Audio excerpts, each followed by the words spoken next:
Hello, Voices of Wrestling listener. Dave Ryan here.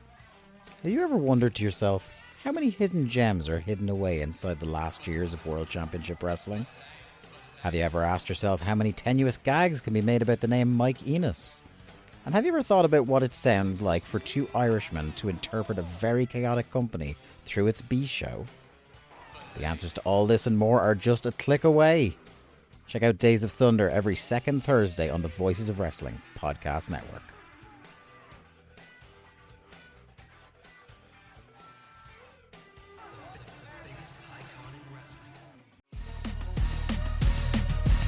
Hey everybody, my name is Jesse Collins and I am the host of the Gentleman's Wrestling Podcast, a show right here on the Voices of Wrestling Podcasting Network. On the Gentleman's Wrestling Podcast, we take a deep look at individual issues and stories that are going on in the wrestling world. Each episode is about a different topic and we take a thorough and educated look at things ranging from current booking trends to breakdowns on individual performers and angles to investigations into different fan cultures across the industry. In addition, we keep a close eye on the wrestling media, and as a professional journalist, I bring a unique perspective to how current issues in wrestling are being covered and discussed through the wrestling media. We have a revolving series of guests from across wrestling punditry joining us on each episode, and we hope that you make the choice to give us a listen on wherever you get your podcast from. This podcast is a member of the Voices of Wrestling Podcasting Network. Visit voicesofwrestling.com to hear the rest of our great podcasts, as well as show reviews, columns, opinions, and updates across the world of wrestling.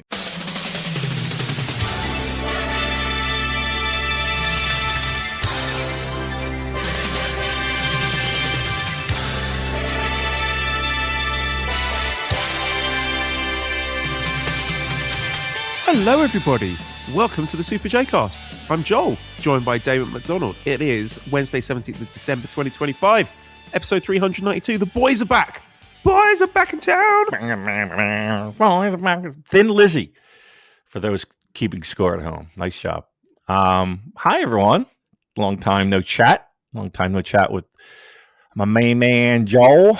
We're just comparing stories of what we did while we were away, and boy, it sounded horrific. It sounded like, thank God World Tag League came around, because boy, oh boy, we would have been fucked. Many thanks to those who once again participated in keeping the show afloat while we were on a little hiatus with World Tag League. Appreciate that. Good job by everyone. And it's good to be back. Good to hear your voice. Good to get back in the saddle and give the people what they want. Joel and Damon. Yeah. If you don't mind me pulling back the curtain, that you have been suffering from a kidney stone. I swear. Unbelievably, just like Joe Lanza from Voices of Wrestling, the flagship podcast. So you guys have been suffering that. I got hit by the whole family got hit by the dreaded UK super flu. Mm.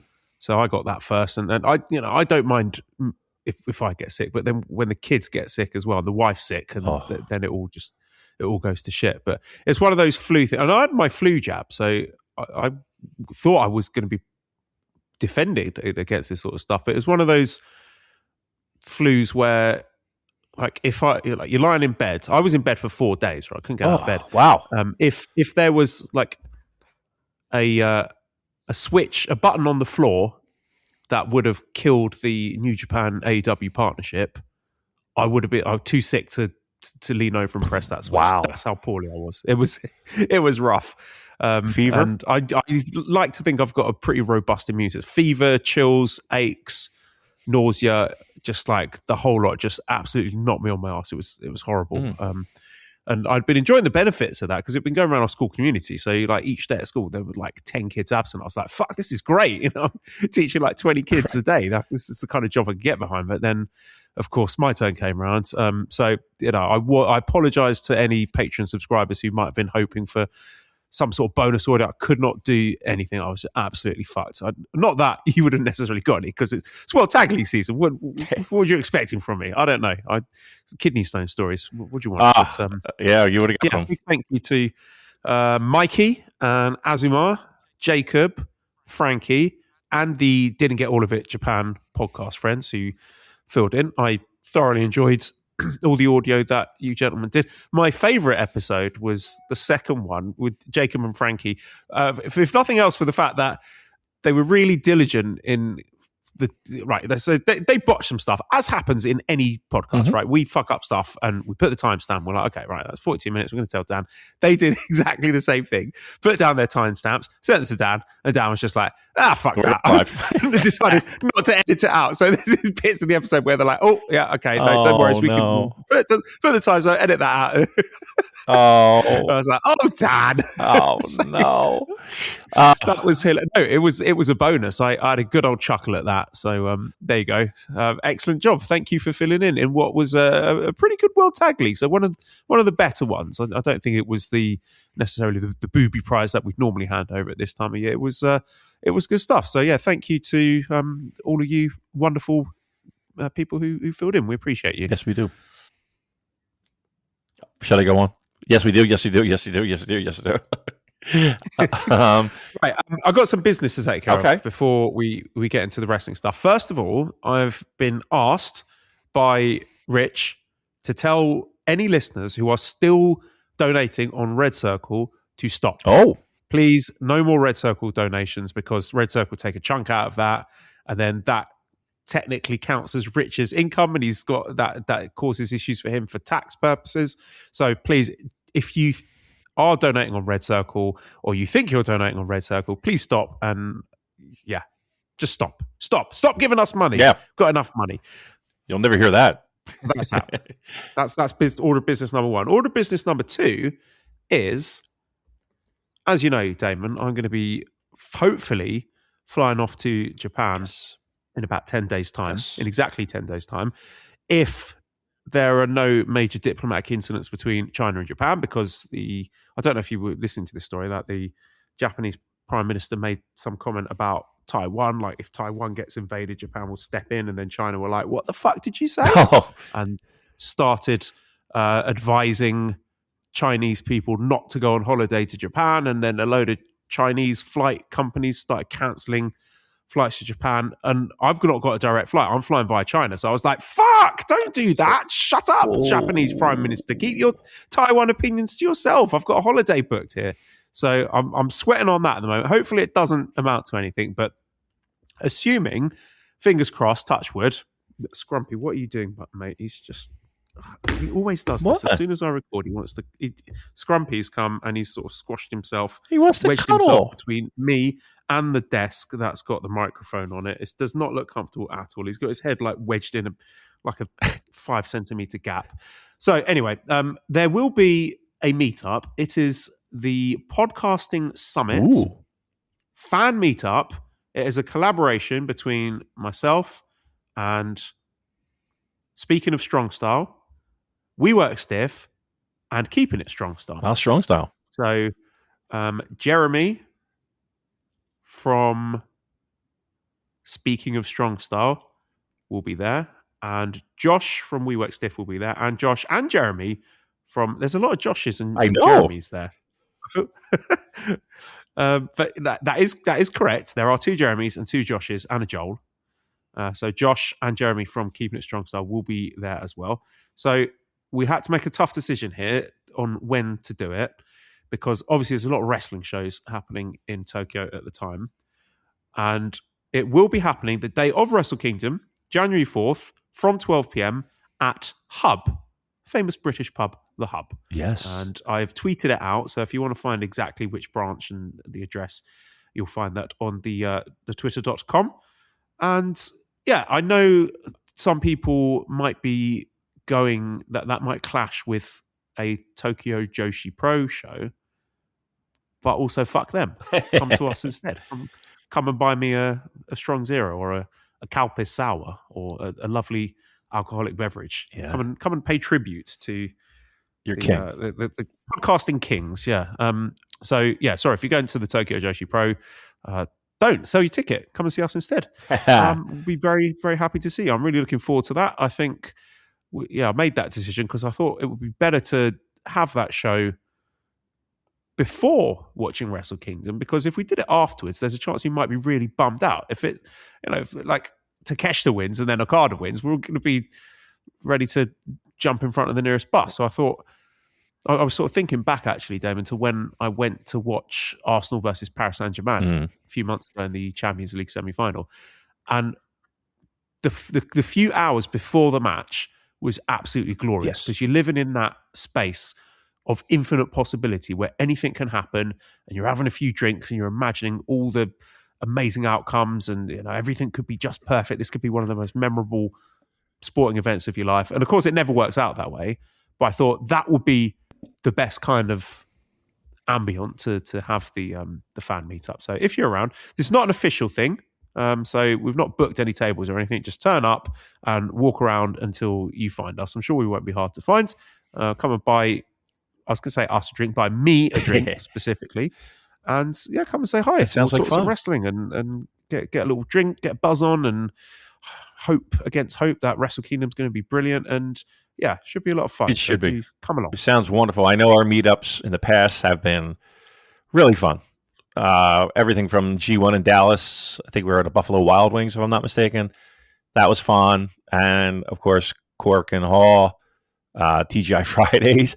That was spectacular. I mean, that was one of the most. I still tell the story to this day of that day of us getting ramen beforehand and like, do we really want to do this?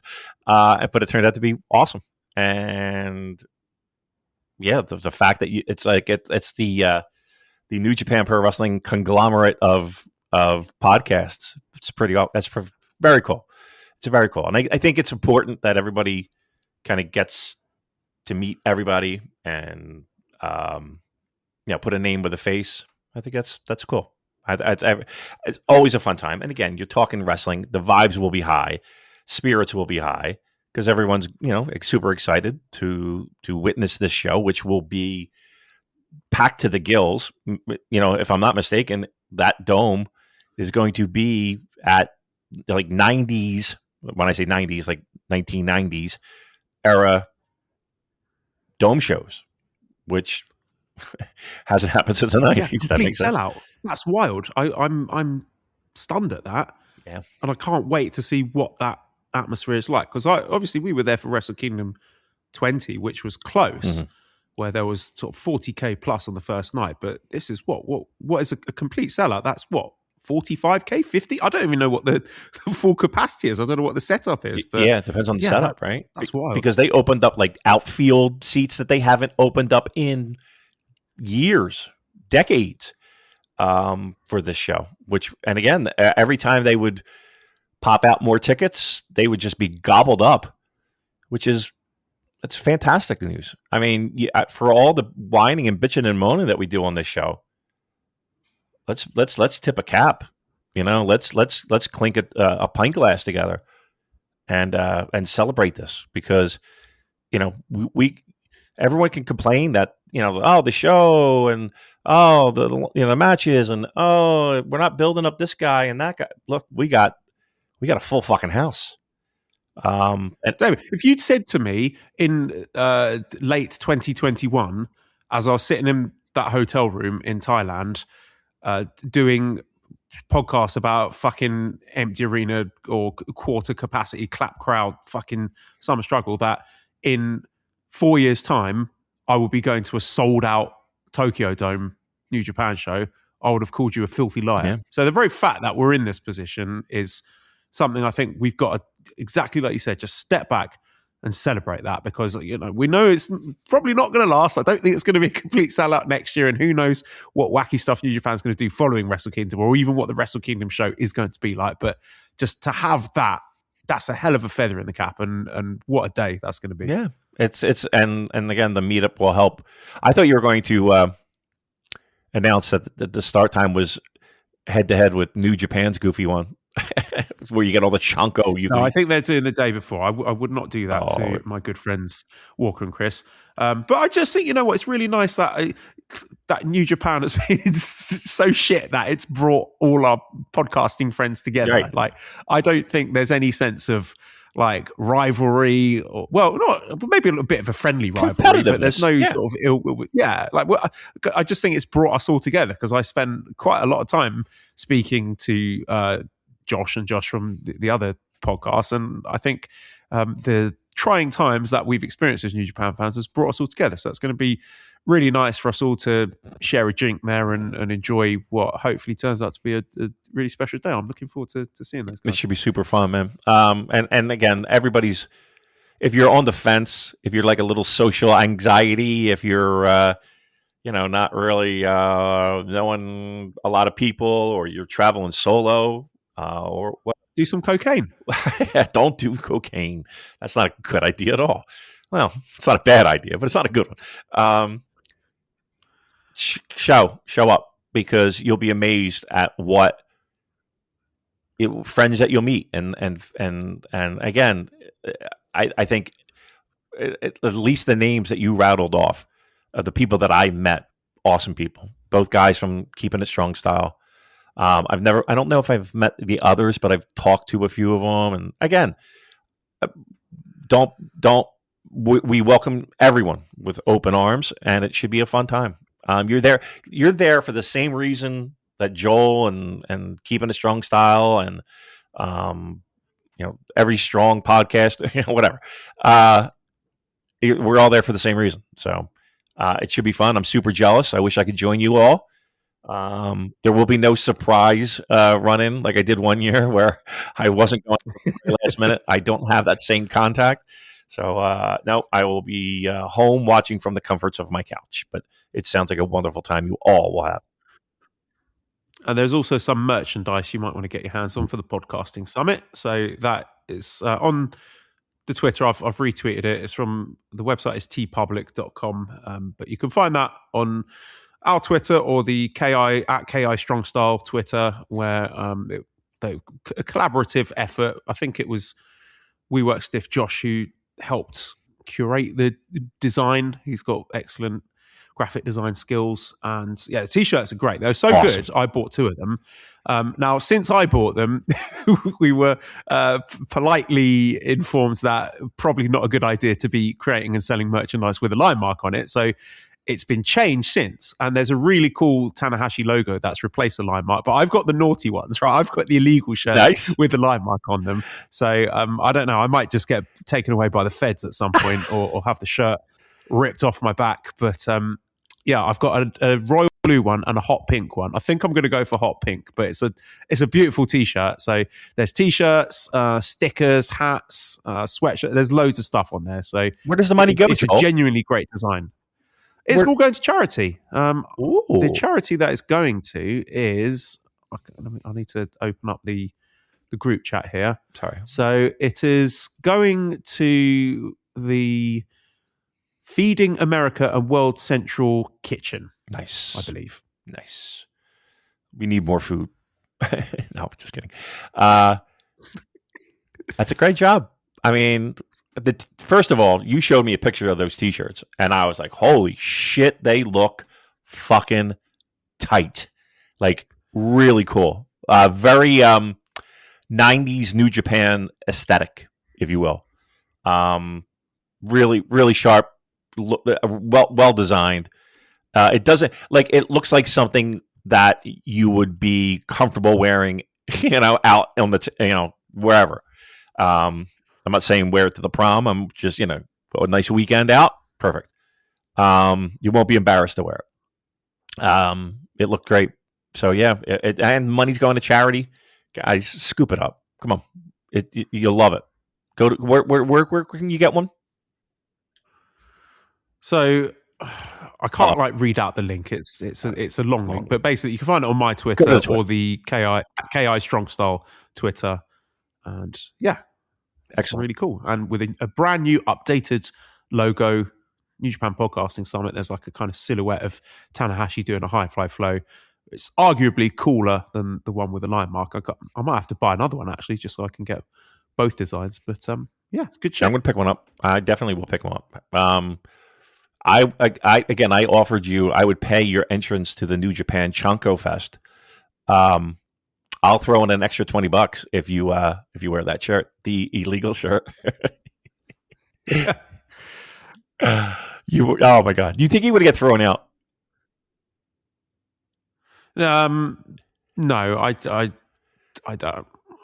Maybe I would. I don't know. I don't know. I think it's a Imagine 50-50 thing. Chris getting me in a hammerlock and escorting me off the premises. I could see that happening. Right. Oh, my God. That would be hilarious. What a story that would be. I think you should do it for the laughs. All right. Where do you want to start? We did a lot of business there. Any more business items before we move on? Yeah, I would like to touch on the Tokyo Sports Pro Res Awards results. I don't know if you've seen these, Damon. Have you seen these? I have not. Okay. So the top award, the Most Valuable Player Award, which I think basically always goes to New Japan wrestler, this year has been won by Saya Kamitani from Stardom, who of course will be appearing at Wrestle Kingdom. So that's a great achievement from her. Second place was Hiroshi Tanahashi, who got 5 votes compared to Saya Kamitani's 11. So a bit landslide win there for Saya Kamitani. Well deserved from what I hear. She's a big star. And I think also kind of speaks to the way that New Japan haven't really had a top guy, right? This is a company without an ace at the moment. And yeah, I think if anyone had put together a half decent run, then they would have probably got this award. Because again, it usually goes to a New Japan wrestler, but I think it kind of speaks to the strange mixed year that New Japan have had that it didn't. It's disheartening. It is when you're at the top, and but to be fair, we New Japan didn't deserve it, and that's okay because a New Japan Pro Wrestling affiliate, shall we say, the sister company, had a great year, and it's well deserving. So, we'll see what we can do. Look, there are a myriad of disappointments in this calendar year. We didn't deserve it, and that's the bottom line. And I'm actually happier that we didn't, because maybe that motivates people. Maybe that kind of. I mean, I know the awards are kind of, they are where they are, but still, that's got to be, for all those years consistently being on top. It's got to be, somewhat disappointing, a little disappointing, maybe. And maybe motivation for 26. Some of the other awards. So match of the year went to Kaito Kiyomiya versus Ozawa from January the 1st. That got 9 votes. Second place was Kenny Omega versus Gabe Kidd. That got 5 votes from January 5th in the Tokyo Dome. Hiroki Goto versus Zack Sabre Jr. from February 11th in Osaka. That got 2 votes. Right at the bottom, there are some other matches. I'm not going to read all of them, just the New Japan adjacent ones. Right at the bottom, Konosuke Takeshita versus Evil, G1 Climax final, 0 votes. So we're going to file that one away for later. We got Best Tag Team Awards was Knockout Brothers, Yuta, Ice and Oscar. They got 11 votes, which, a bit generous considering it was a very late run. So I don't know if that was sort of throwing New Japan a bone, but yeah, we'll talk about Knockout Brothers a bit later on when we touch on the tag stuff. But, that's a nice achievement for them to win that award. The Outstanding Performance Award, it was given to Konosuke Takeshita. There was a runoff vote because initially he drew with Ozawa from Noah. They both got 8 votes. Then the runoff vote, Takeshita just won it by 1 vote. It was 10 votes for Takeshita, 9 votes to Ozawa. So the Outstanding Performance Award, again, I think that's kind of like throwing a bone to the guy who didn't get MVP but has had sort of kind of good matches in the year. So Takeshita was given that one. Again, some people view the Outstanding Performance Award as sort of a bit, I don't want to say like a kind of charity thing, but like, oh, you tried really hard. There you go. You can have an award. Fighting Spirit Award went to Sarai. The Technique Award went to Hiroshi Tanahashi. And the Newcomer Award, hold on a second. Hiroshi Tanahashi. Ozawa plays first. A runoff vote is the second place for Tanahashi. No, I think Ozawa got the Technique Award. I think this Reddit post is incorrect. Ozawa got 6 votes, and then Tanahashi and Hiromu were joint second with 5 votes, and Tanahashi won the runoff vote. A final runoff vote between Ozawa and Tanahashi resulted in Ozawa 6 and Tanahashi 12. I don't understand this statement. I've not done the research. I don't really know who. I don't understand who won that, and you can't make me understand it. The Newcomer Awards went to Kaisei Takechi, who is the DDT wrestler who joined them earlier in the year from a Japanese like pop group, an idol group. Really? So Okay. he will also be appearing at the Tokyo Dome. He's going to be in a 6-man Rambo gauntlet clusterfuck match. So again, we'll touch on him later. But yeah, again, just file his name away, Kaisei Takechi, because he's making some waves. And yeah, I think the interesting thing here, right? We're going to go back to most valuable player award here. So, like I said, Saya Kamitani, 11 votes. So she got the big one, well deserved. Hiroshi Tanahashi, 5 votes. Ozawa got 2 votes. Hiroki Goto got 1 vote. Konosuke Takeshita, 0 votes. Oh, Right? 0 votes for Takeshita. So I'm going to piggyback this into a question from Daryl, who says, in retrospect, was the Takeshita G1 IWGP title booking a big mistake? Seems like he's gone over like spoiled milk. He doesn't have a strong babyface or heel reaction. Just seems like the audience is generally displeased with him and the whole part-time situation. His showing in the Tokyo Sports MVP polling was telling and frankly embarrassing for a G1 winner and champion going into the biggest show of the last couple of decades. I mean, 0 votes. That's pretty bad, isn't it, Damon? yeah. As was everything with Tokyo Sports Awards, though, you do want to take it with a little bit of grain of salt, I would think, and that might be just because, you know, it could be a myriad of reasons. You know, he might have pissed in someone's Cheerios. No, Damon, this was a guy who was supposed to unite the pro wrestling world. Yeah. He was the chosen one. All these companies picked him, and he got nothing. Not even 1 vote. I know. I hear what you're saying, that there's, you know, politics and stuff involved here, but to get 0 votes, Yeah. That's rubbish. Well, look, That is embarrassing. If you told me before G1 though, if you asked me in March, hey, how do you feel about Takeshita winning G1? I mean, go back and listen. My pants were down. I was love the idea. I think the biggest problem. Yeah, me too. What's that? Yeah, me too. Let's not do the revisionism Right here. Like, we were both on board with it. I thought, you know, if they did it right, he could fill that Okada-shaped hole, but they haven't done it right, have they? Right. That's the key. And again, that comes down to the fact that people are tired of being burnt, and they, you know, as silly as it sounds, they want their world champion to be at least committed to New Japan Pro Wrestling. And if they don't feel that, they're shit on it. I can't blame them.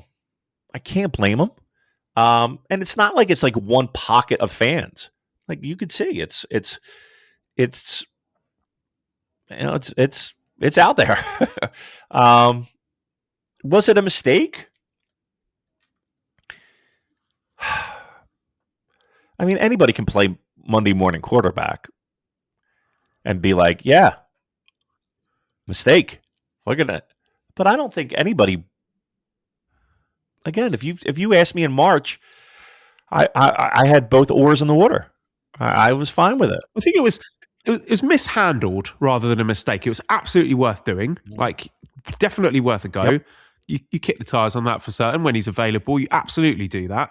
But it was just, I think, presented poorly. I think the only way it could have worked, where you have a guy who's not fully committed to New Japan, is to present him as the cocky outsider heel coming in, running roughshod over your company and saying, look, I've just moonwalked in here and I'm already better than all your favorites. What the fuck are you going to do about it? Yeah. That was the only way to do it, and they didn't do it. They tried to hedge their bets for whatever reason. I don't know whose influence it was to try and present him as this sort of like quasi babyface character uniting the wrestling world, but it hasn't landed with the fans. They don't want to cheer him, and yeah, I think that's where the issue has lain. Like, I think if you'd presented him as the invading outsider heel, who is then to be vanquished by the babyface wrestler, which looks like it might be happening in the end, right? That's very well where we could be come the end of Wrestle Kingdom. But just the presentation has been so muddled that it's not really given the fans a chance to connect to him on any kind of emotional level. Correct. Yeah. Like, again, if we said March, we were all in. But if you said in March, hey, it's going to go like it has, I don't think anybody would be like, everybody would be like, let's see. I don't know. And obviously it hasn't. So, correct, mishandled. Now, is that fixable? It is. the likelihood of it being fixed is probably very small, though, because we all know what the main problem is. It's that, you know, people don't want to get burned again, and I can't blame them. I can't blame them at all. Right, so our own awards ballot, Damon, we're in the process of finalising that for the Super J-Cast year-end awards. Yeah. So we've got all the nominees sorted. I just need to knuckle down and turn it into a Google Forms document. But I anticipate I will do that within the next couple of days, I think. I'll get down to it. And that ballot will be available on Discord or on Patreon. And it won't be locked behind a paywall on Patreon. It will be on the free feed. So all you would need to do is go to patreon.com/superjcast or whatever the link is. I don't know. I don't know if that's correct. That might not take you there. Yeah, it sounds about right. And I'll put the ballot there. So that's where you can access it. I don't fancy putting it on Twitter. I don't like Twitter. I'm scared of all the bots and stuff, and yeah, it's a hellscape. So I'm not going to put it on there. So if you're listening to this, please do vote. We need your votes. We would love your votes, because I want our ballots, our awards, to be a reflection of our listenership. That's always what it's supposed to be. And I feel that if I put it on Twitter, that's not going to be the case. Correct. It's not going to be necessarily people who are listening to the show. It would just be whoever happens to be scrolling through Twitter at that time, whatever their intentions may be. So I'll put it on Patreon, on the free feed. You don't need to pay money, be a paid subscriber. Just if you go to Patreon, you'll find it. And I'll also put it on the Discord. And in terms of announcing results, I don't know. Like, we'll definitely get it done by the end of the year. Yeah. We'll do that. We'll probably have it like what? Late January. Late January is probably about right? Yeah. Maybe when there's a sort of a little lull between Dash and New Beginning, that's usually a good time to roll it out, so we can, have some distance from it and really get stuck in and analyze what went down in 2025, because it's been a really interesting year. Lots of ups and downs, some great stuff, some absolutely bizarre stuff. Like, it's getting to the point really where, like, New Japan Pro Wrestling, I can't really analyze it anymore. I struggle to make sense of it a lot of the time. All the conventional logic and wisdom that we built up for years and years and years, where sometimes it can be a bit predictable, but you know by and large what's going to happen. Oh, this is going to happen. This person's won this, so this person's going to face this at this event. That's all gone now. Like, no weird ideas are off the table. So it's been a strange year with a lot of weird stuff happening. So it'll be really interesting, I think, to sort of step back and see where those awards land, see where the listeners land on it. I could see it going lots of different directions. And yeah, even like a lot of these nominees were quite hard to pick, like trying to come up with the nominees for tag team of the year, like really, really difficult actually, because it's just been so inconsistent, really inconsistent year from New Japan. And I think the ballot and the voting will reflect that accurately. Early favorites for you and again, we'll just leave it at Wrestler of the Year.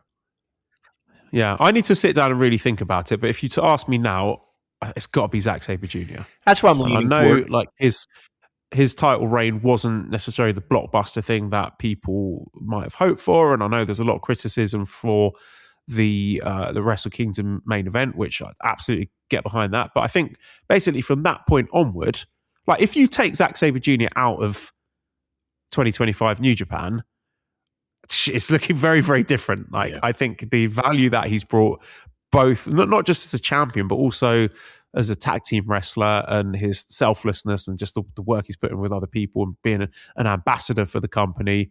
And I know Wrestler of the Year is not necessarily all of those things, but even if you just take from a pure in-ring standpoint, I think, top of my head, he's got to be the early front runner. I think so. And here's what I know I will be doing is, okay, has Wrestler X had a better year than Zach? Like, Zach's the measuring stick for me. And that's really kind of going to be how I decide where my votes lie. But yeah, I think for a lot of people, he's the glue of 2025. If you're looking for an individual bright spot, there are plenty of things that I won't even say plenty. There are a handful of things that you can wag your finger at and be like, oh, that could be better or whatever. I think he's the glue that has kept together. There might have been wrestlers that have had higher peaks, but I think for consistency, Zach is probably going to be my guy and the measuring stick that I compare others to. Yeah, I had sort of thought earlier in the year Goto might be a front runner, but obviously with him not being in the G1 climax, missing that portion of the year, then that I think has sort of torpedoed his case really. But on the topic of Goto, I don't know if you saw the whole trailer, but I know you've seen the image of Hiroki Goto portraying the character of E Honda in the Street Fighter 2 film. This might just be me, but I was irrationally, maybe not irrationally, I think legitimately annoyed by the fact that he just looks like generic sumo man. Right. They didn't bother giving him the red sort of kabuki style face paint or the blue and white striped mawashi. It was just like fat guy, sumo guy with big belly. Yeah, fat guy. And E Honda, he was never a fat guy. Like, he's a sumo wrestler, but he's fucking jacked. Yeah, more Shinya Hashimoto than King Kong Bundy. Yeah. Right. So that one image just made me think, and I'm not expecting this Street Fighter film to be taking the source material particularly seriously. It all seems a bit tongue in cheek, but for the trailer, I didn't love. It was all like, all these films have got these kind of sort of washed out backgrounds with neon lights everywhere. They just look really generic. And like, to me, the appeal of Street Fighter was the fact that it was the World Warrior.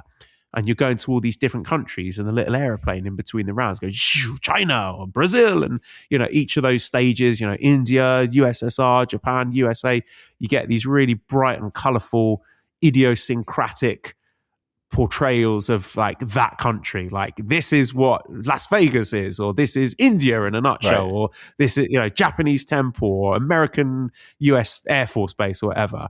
And just the trailer, just everything looked a bit generic, urban, industrial, gritty, neon light background, which has upset me. So I don't particularly high hopes, but Hiroki Goto, yay, well done him. Yeah, I mean, it did the image. It took me a second when you sent it. I was like, who the fuck is this? I had to zoom in on the characters, and I was like, oh yeah, okay. And then you followed it up with a little disappointed with the lack of the face paint and the details to the character. I was like, yeah, maybe. But now that you're telling me that the trailer is out, you're trying to talk me off the ledge. You're like, oh, maybe that was just for the promotional stuff. Right. Like, try not to get me wound up. Yeah. Spiraling. Listen, I try. Yeah, it was. I'll say, you know what? A lot of times trailers come out and you're like, all right, this doesn't necessarily look great, but then the movie winds up being great. So I don't know. Hold out hope. I'm sure you'll see it. Come on. Yeah, I will definitely see it. And I'm not going to say no to a Street Fighter film. But just that little thing, like the lack of care, of attention to detail to E Honda's outfit. I've seen more care from cosplayers. Just, again, the fact that they didn't bother to do that makes me think, well, what else have they decided not to pay attention to? I'm a details man, Damon. That kind of stuff is important to me. But yeah, we'll wait and see. Maybe we'll do a review of the film when it comes out eventually. But yeah, there we go. That's a Street Fighter. Siskel and Ebert moment. Okay, it'd be wonderful. Yeah.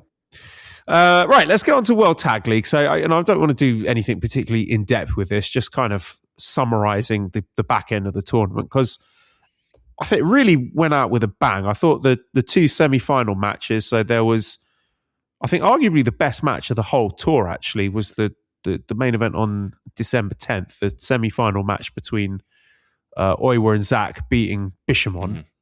That was brilliant. Yep. Really loved that one.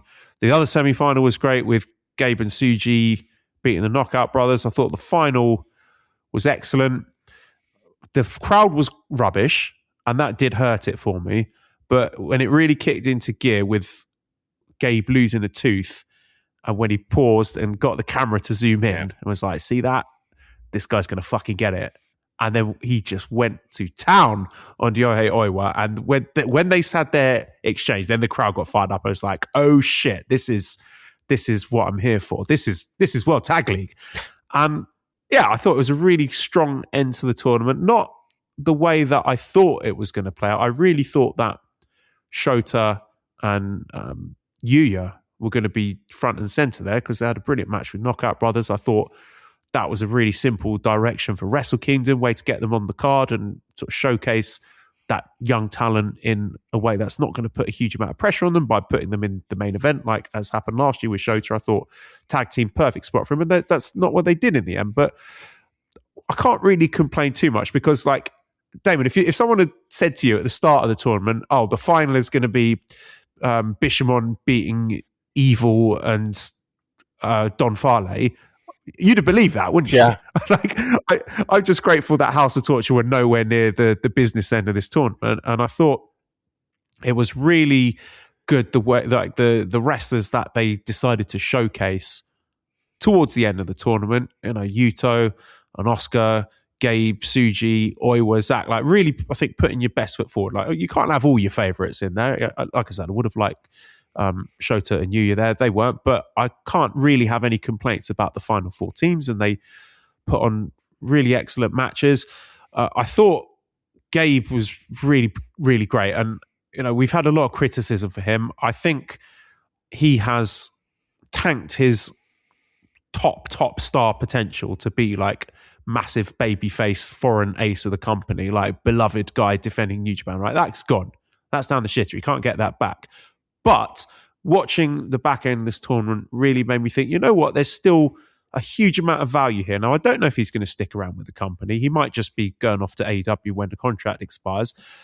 But I see the value while he's still here to be working alongside guys like Yohei Oiwa and Shota Umino and Yuya Uemura and just helping to establish that next generation of guys. So whilst he might not be able to be the tippy top guy that we thought he could and should have been after January 5th, I thought the effort and the chemistry that he had with a lot of the young guys in this tournament made me think we've got something here. You know, even if he does leave in April or May, whenever the contract's up, let's use him while he's still here, because he's right when he's got that fire in his belly. I think that is exactly the counterpoint that is needed to help the young domestic Japanese guys get to that next level. I agree. What would it take to make that happen in your eyes, though?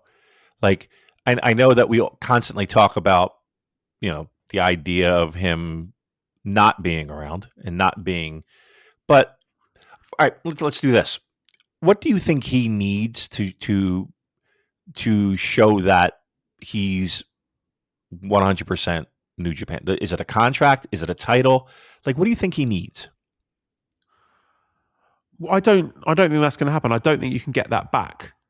I think there is always going to be the spectre of AEW looming over him. So I'm saying forget that. Let's not try and package him as savior of Shin Nihon, because no one's buying that anymore. Right. I'm saying use him as the gatekeeper. You know, have him be the guy for, like, you know, a Yuya or a Shota or an Oiwa or a Yuta Ice to defeat in, like, I don't know, like a New Japan Cup final or a G1 semi-final or something like that, to be like a hurdle that the homegrown guys have to get over in order to reach that next level. That, I think, is the smartest way to use Gabe Kidd at this point. And look, maybe if he does extend his contract and sticks around and does enough work like that, showing his value, helping elevate his fellow wrestlers, then maybe that will buy back some of that goodwill. I don't know. Like, I have no idea where he's going to be, but I'm saying with the time that we've got left, I think a foil to the next generation is, a lot of upside in that. I agree. I hear what you're saying. I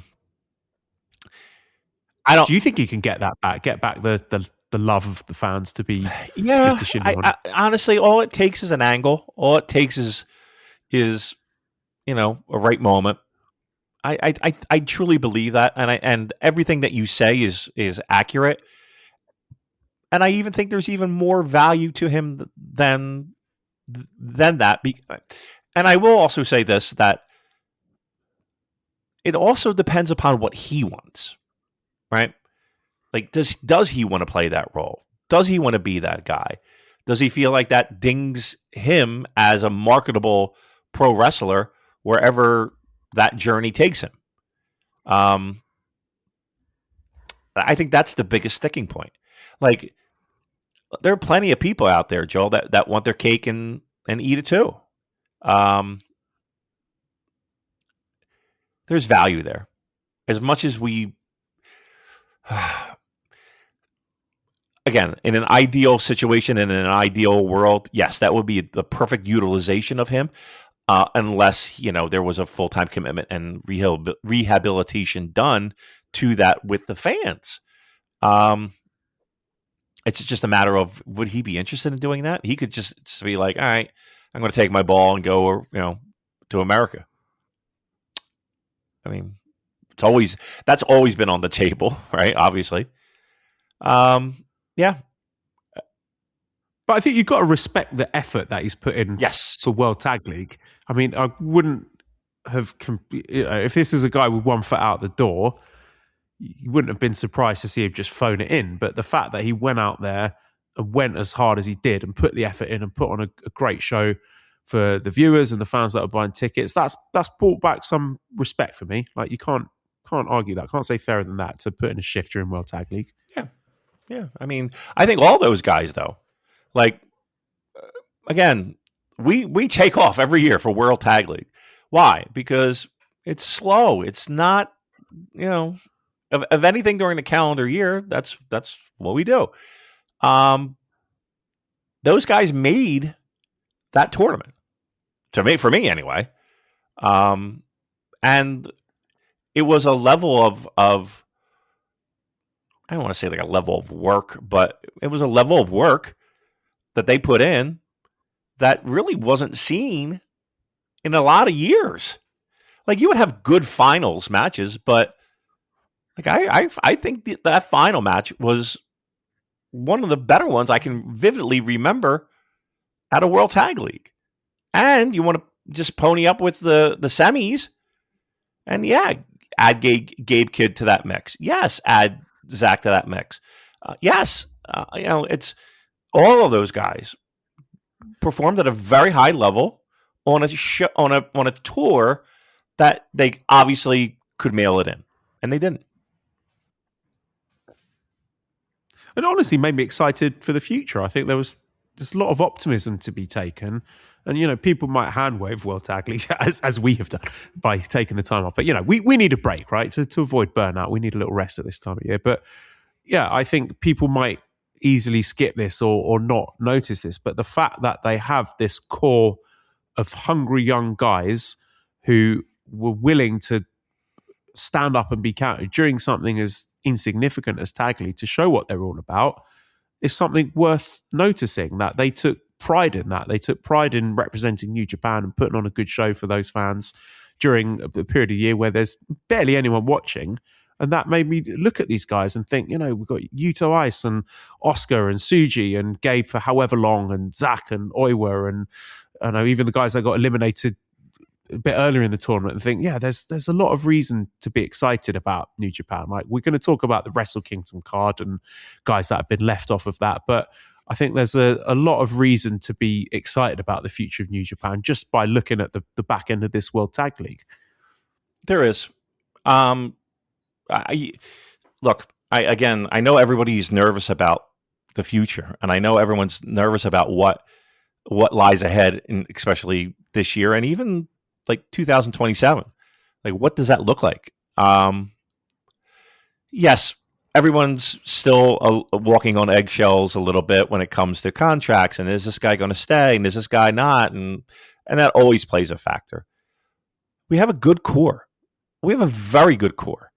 And again, these are guys that, for this particular show, you can say, well, they didn't have anything to do for Wrestle Kingdom. Well, guess what? They made the most of that lead up to Wrestle Kingdom. So, yeah.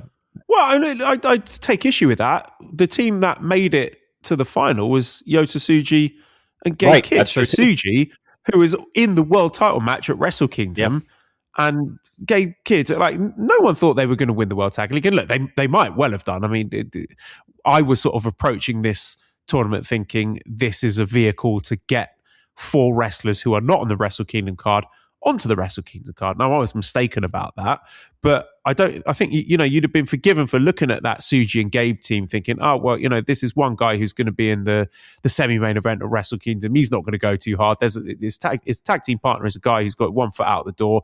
They're probably going to be taking it easy. Like we've seen that in the past with teams like Okada and Yoshihashi team together when we know Okada's going to be in the Wrestle Kingdom main event, and they're just phoning it in. And I'm not criticizing them for that, but I didn't have particularly high hopes. But these were guys who have stuff to do at Wrestle Kingdom, particularly Suji. And they, in spite of the fact that he is going to be second from the top at the biggest New Japan show in decades, he fucking went out there and worked his balls off to put on a great show. And I think that is to be applauded. So I don't think it's fair to say these are guys who had nothing to do. I think they worked a lot harder than they had any right to be honest. No, you're right.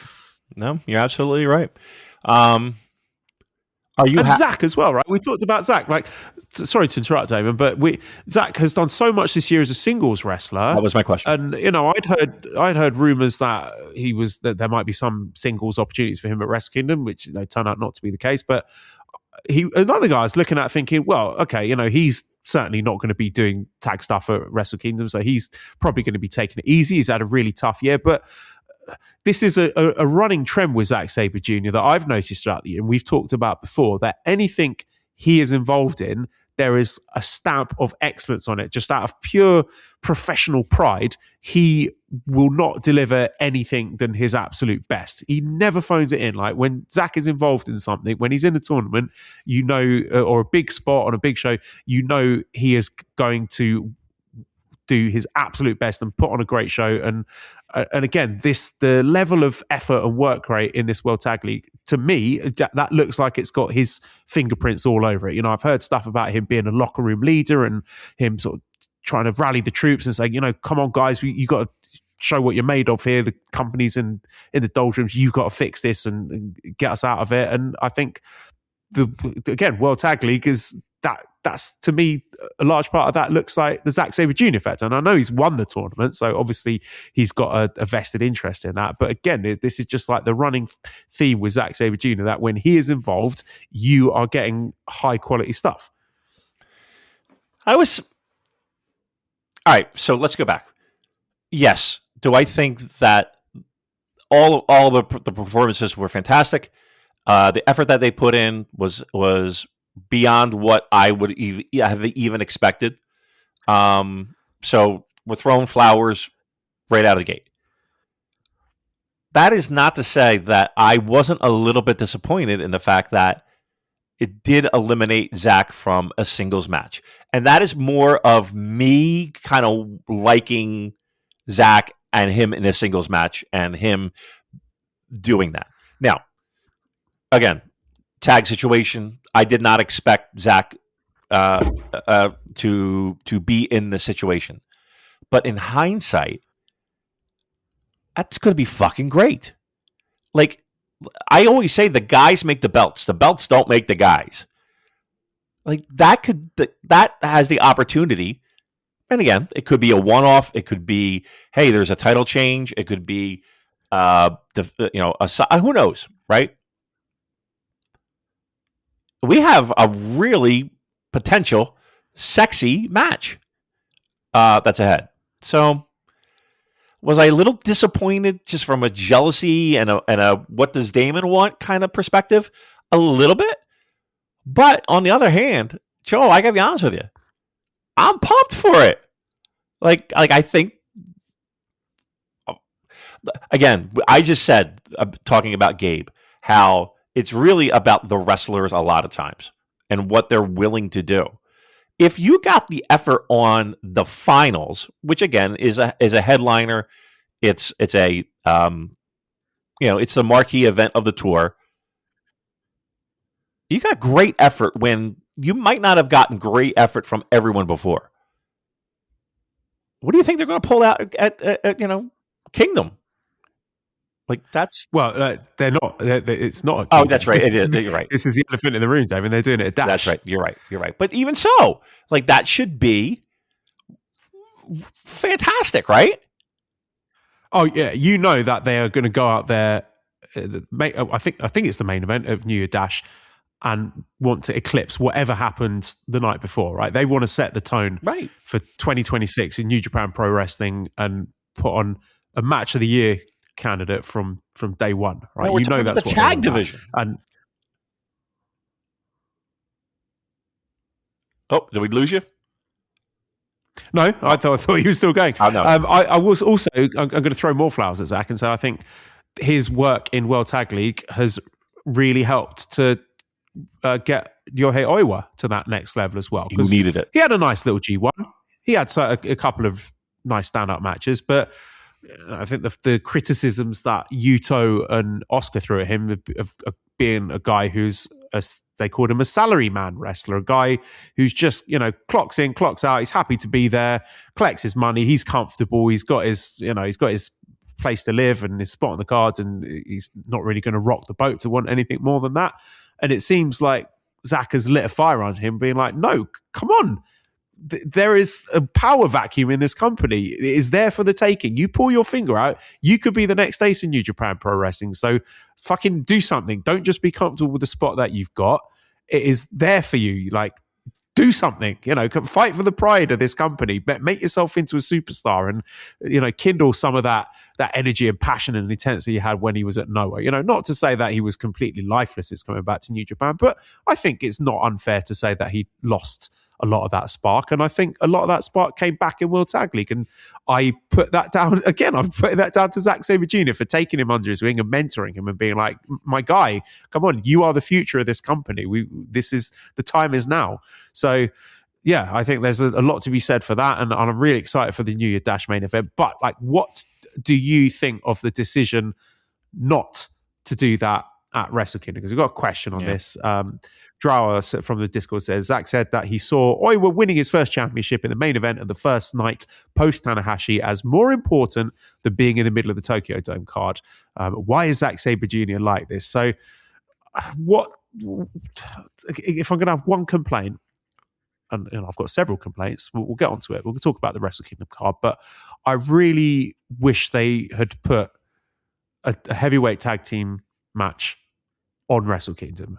It didn't need a huge amount of time, like give them 14 minutes or whatever to have Knockout Brothers against Zack and Oiwa, maybe throw Shota and Yuya in there as well, just go fucking hard, like balls to the wall. You got 40 minutes, go out there and have a killer tag team match, because I've really enjoyed some of the heavyweight tag team matches at Wrestle Kingdom, and I was looking forward to that. So when they announced they were not doing that at Wrestle Kingdom, a bit of me was like, they've really missed a trick there to showcase some of these guys in front of this massive 45,000 plus audience, so they can see guys like Oiwa and Yuto and Oscar and Zach. I know it's not a young domestic guy, but or a Yuya or a Shota. So that to me, I was like, why have they done that?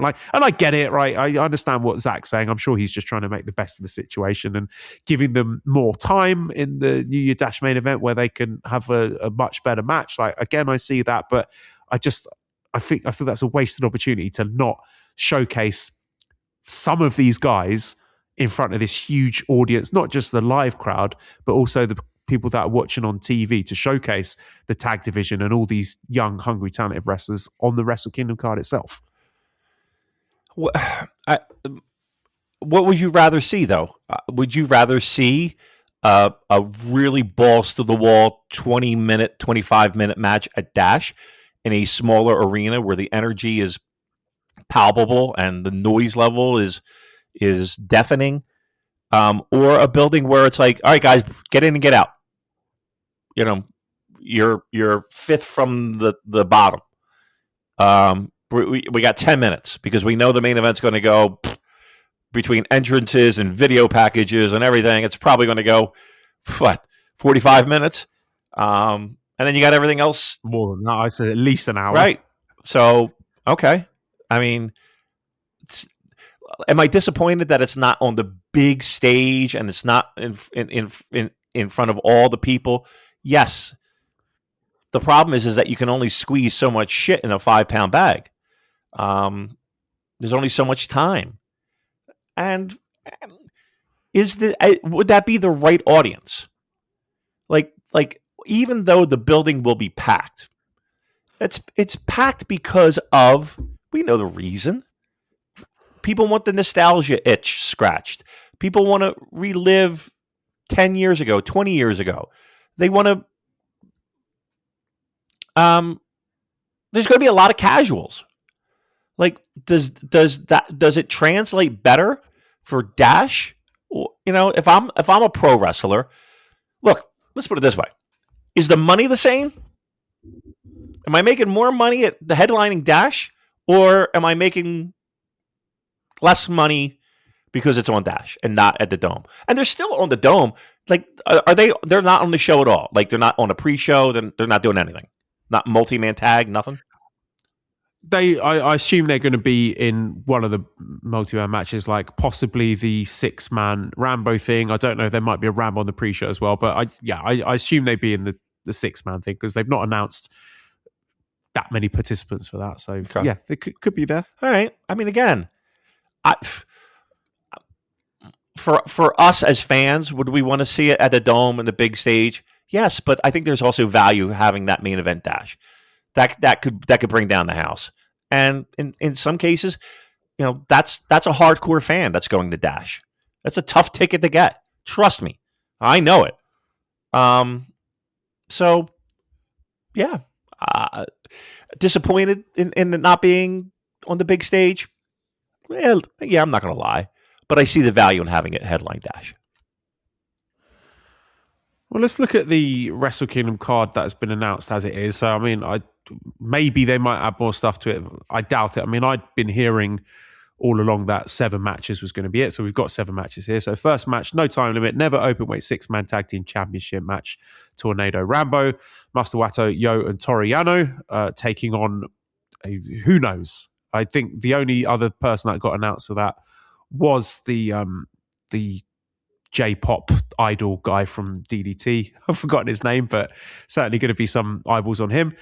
Then second match, 60-minute limit, IWGP Women's and Strong Women's Double Championship match. So the IWGP Women's Champion, Tsuri, against the NJPW Strong Women's Champion, Sai Kamatani. We've discussed that. Sai Kamatani, massive star, like been carrying stardom on her back and winner of the MVP award, Tokyo Sports Awards. Like, she's a big star, so totally understand why she's on the show.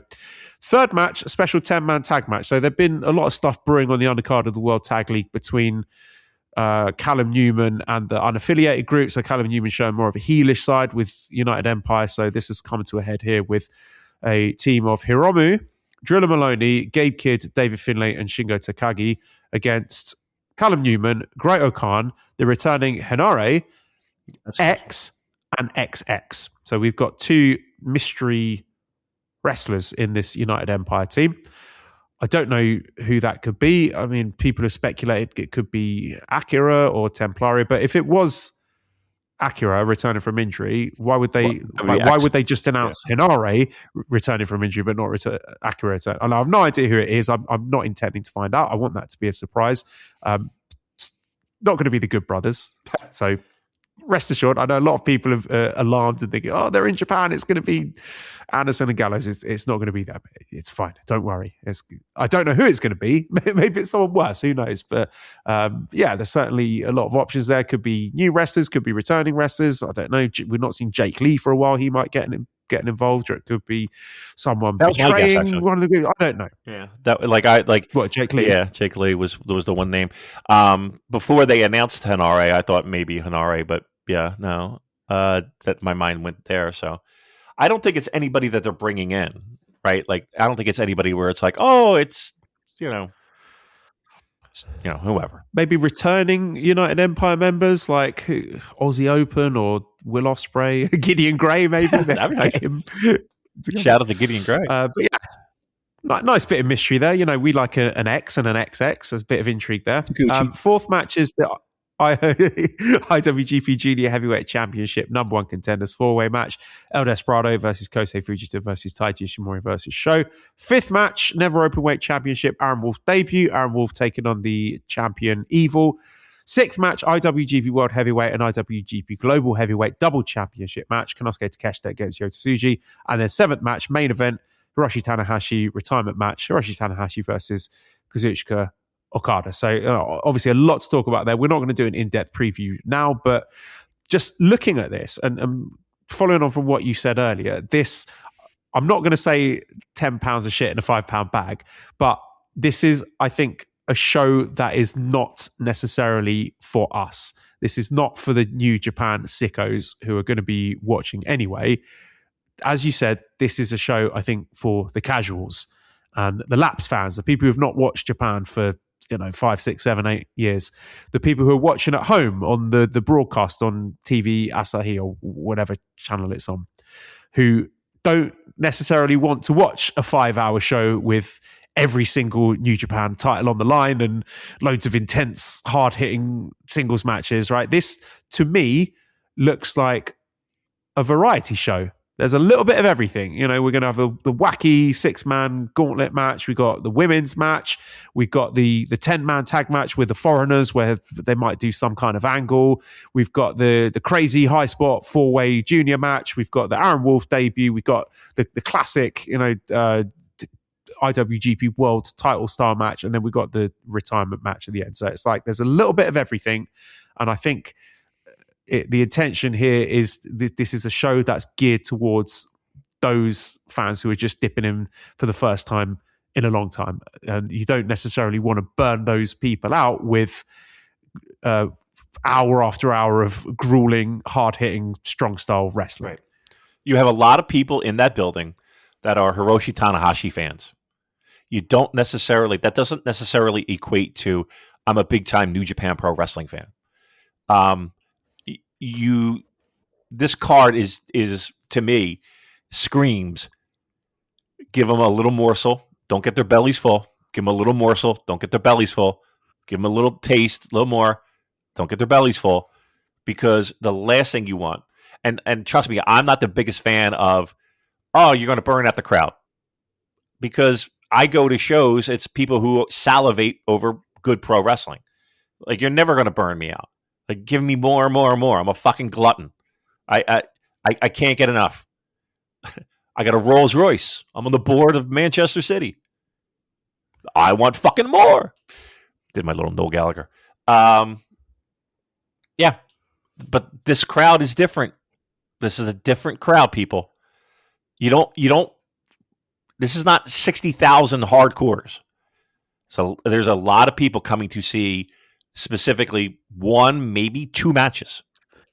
And trust me, it's not like they're hardcore, I think some of them are. I think a lot of them are like hardcore Hiroshi Tanahashi fans. But there are people that are going to be there that just want like the spectacle of it. There are people there that are like, Aaron Wolf, I got to see this. They're not necessarily a person who's going to sit there with their pants down over a fucking Tenzan Ishii meat slapper. Just, that's the honest God truth. So when they announced the card and I'm looking at it, it's like, yeah, this is a lot of these matches are going to be little tiny morsels because unfortunately the idea of burning out the crowd before you get to that main event and even the semi-main event where, the meat and potatoes of this show is high. The last thing you want, Joel, is somebody walking like a shot of people just like, I had enough, and they're just walking out of the building. Not because it isn't good, just because they've had enough. And I'm not saying that's you're looking at like, Arsenal down 2 goals at the 90th minute and people streaming out the doors. I'm just talking like people fucking get burned out. That's not a good look. So while I'm not the biggest fan of it, know that this Wrestle Kingdom isn't necessarily geared toward us lunatics watching this product. Yeah. Personally, it's not to my taste. When I go to Wrestle Kingdom, I want to see all of those titles on the line, and I want to see, pure New Japan distilled in it. It's I want to see tag matches. I want to see one-on-one matches for all the singles titles. This is not what I necessarily signed up for, having this sort of smorgasbord of different things. But I've seen and heard a lot of other people shitting on this card, but I think it's important that we take a nuanced look at it and understand why it's been constructed this way, and that there are many masters for New Japan to serve with this show. Not least of all, the fact that it's a live TV broadcast. There's time constraints here. Yeah. So I've got a feeling that, the first half of the first 4 matches, they might just fly through those. That could be wrapped up within an hour and a half. And I think once they get to the business end, this is all about, Aaron Wolf, Tsuji and Takeshita, and Tanahashi's retirement. So I think that the pacing of the show might take some people aback. And yeah, like I said, I think there's just like a little bit of everything here. They're answering to, a lot of masters here. First match, we're going to have the J-pop idol guy in there that, there's a lot of mainstream buzz about. And then we got the women's match with the big star, Saya Kamitani. So she's got to be on the show. And yeah, just like all these little things that have been sort of sprinkled in there to hook the attention of the casual fan. And to be honest, like, not all of those things are necessarily screaming out to me at being for New Japan Pro Wrestling's benefit. Let's say the DDT guy makes himself into a star during this Rambo match. How does that help New Japan? Right. The women's match might be an absolutely killer match. Great for Stardom. What does that do for New Japan? Not a huge amount. Do you know what I mean? So whilst, all this stuff is happening and I understand why it is the way it is and can't really quibble about it too much. I think, it's fair to ask these sorts of questions and, point out the issues with it. Not just being like, yeah, it's all good. Right. Again, our audience is a little bit more into the, they want to see they want to see the TV title on the line. They want to see the junior tag titles on the line. They want to see the junior title on the line. I get it. I understand it. This it feels like this. That's what Dash is for, right? Dash is the sicko show, right? Correct. That's the show for the New Japan fans. Absolutely correct. And that's not to say that you can't enjoy Wrestle Kingdom. It's going to feel a little bit different, no doubt. But I think that there's still going to be enough buzz. The crowd's going to be great. They might need a little encouragement for some of the undercard stuff. But look, when it comes down to the fucking meat and potatoes, I think the crowd will be ravenous. I think they're going to... And dare I say, this might be the easiest Wrestle Kingdom crowd I can remember. And when I say easy, they don't have to go out there and kill themselves. They can go out there and they can get reactions just by being who they are. In a very large... Look, we got a guy who's been training for a long time, working out this match. This is his first fucking match. Well, not first match, but it's like, this is important. You got Hiroshi Tanahashi, and I don't care what you say, he's going to have butterflies in his stomach. He's going to want to put on an outstanding show. And then you got a guy who is fighting for the future of the company to be the guy. So no, there's plenty to sink your teeth into, even if you're a sicko. But know that, again, there are things on this show that you might squint and be like, oh, I would have preferred X. And we got it. We're there with you. Let's enjoy the show.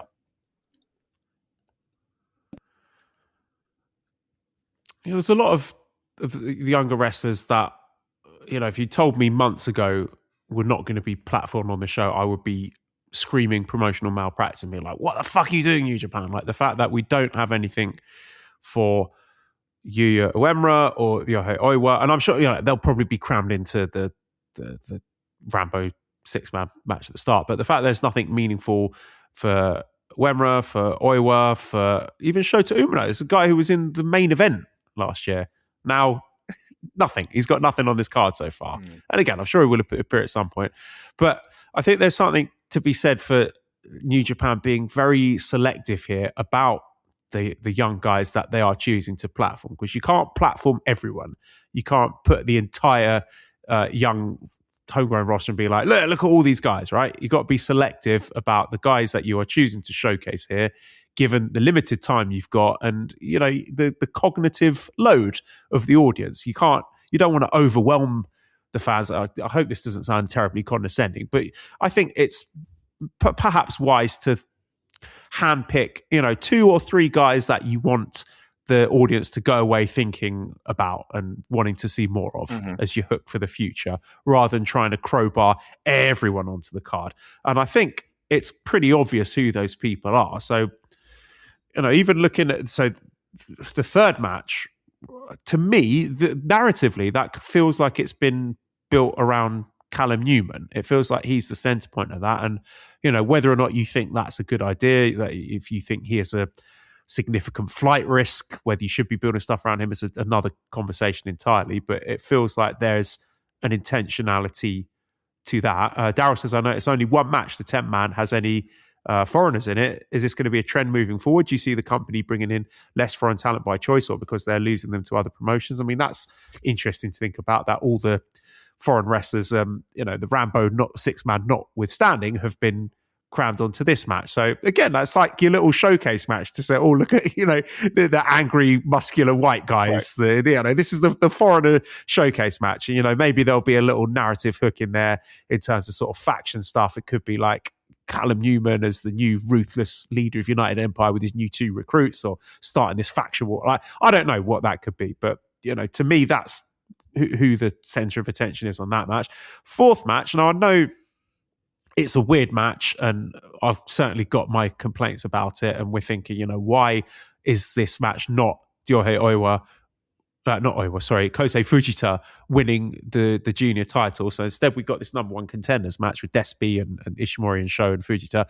To me, that match is all about Fujita, right? That, to me, they've handpicked him as a guy that they want to showcase on this show. And, we'll come on to this a bit later, but Fujita is also the guy who is getting Tanahashi's last singles match before Wrestle Kingdom. Not for nothing, as you would say, right? This is obviously a guy that they see huge potential in.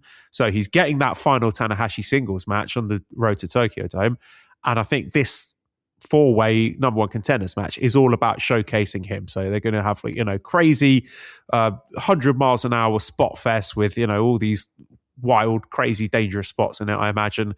And at the end of that, I think it's going to be all about Fujita, and you're going to be watching him thinking, wow, okay, look at this cool, sexy, young, dangerous punk guy who's won this match and beaten these other 3 established names. And I'm excited to see him again. I want to see him challenge for that junior title and hopefully win it in the future. So, rather than concluding all these stories, which Wrestle Kingdom has typically done in the past, like being the season finale, they've changed it up a bit, and it seems more like they're trying to hook you to watch stuff in the future to see these stories continue and possibly be concluded at a New Year's Dash or a new beginning or a future show, rather than having everything concluded at Wrestle Kingdom. Because if you see all of the young guys at Wrestle Kingdom winning the titles, then you'd be like, oh, okay, well, I've seen it all now, right? They've won. They're the top guys. I'm going to go do something else now. So whilst I don't love that junior 4-way number 1 contendership match, and I'm thinking where the fuck is Doki? What is going on here?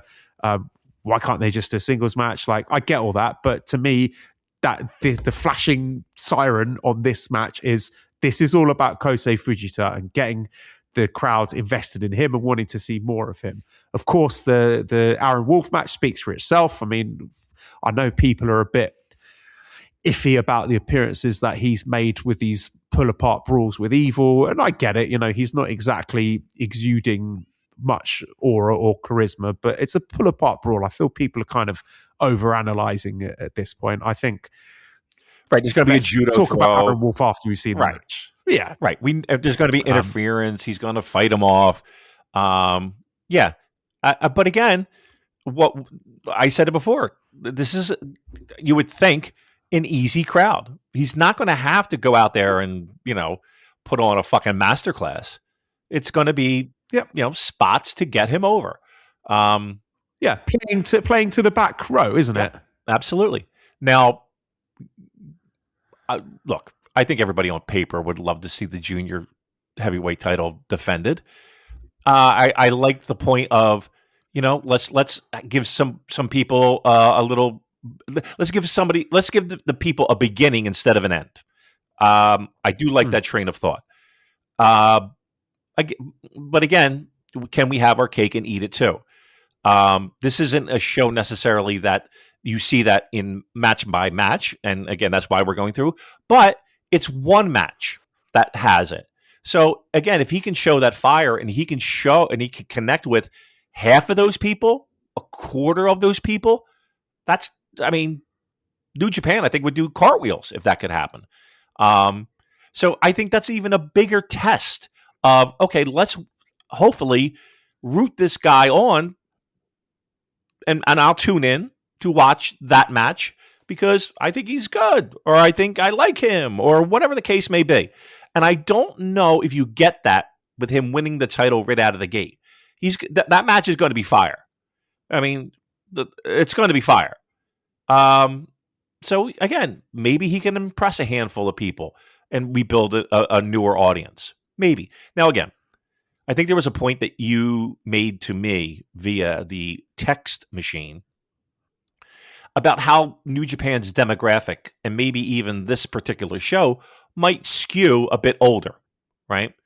I was actually going to bring that up through the lens of the Yota Tsuji interview video, because that was very much him talking about the good old days, the glory days, how, reconnecting New Japan to its past and the heritage of the lineage. He wants to bring back the lineage of the IWGP heavyweight title, and I don't know, maybe bring back the old belt and make New Japan great again. I'm sorry to use that phrase, but it was very much aimed at like reminiscing about the past and that nostalgia and saying, I'm going to make it as good as it was before. And yeah, sorry, you continue with that point, but there was clearly that intentionality in what Tsuji was saying there.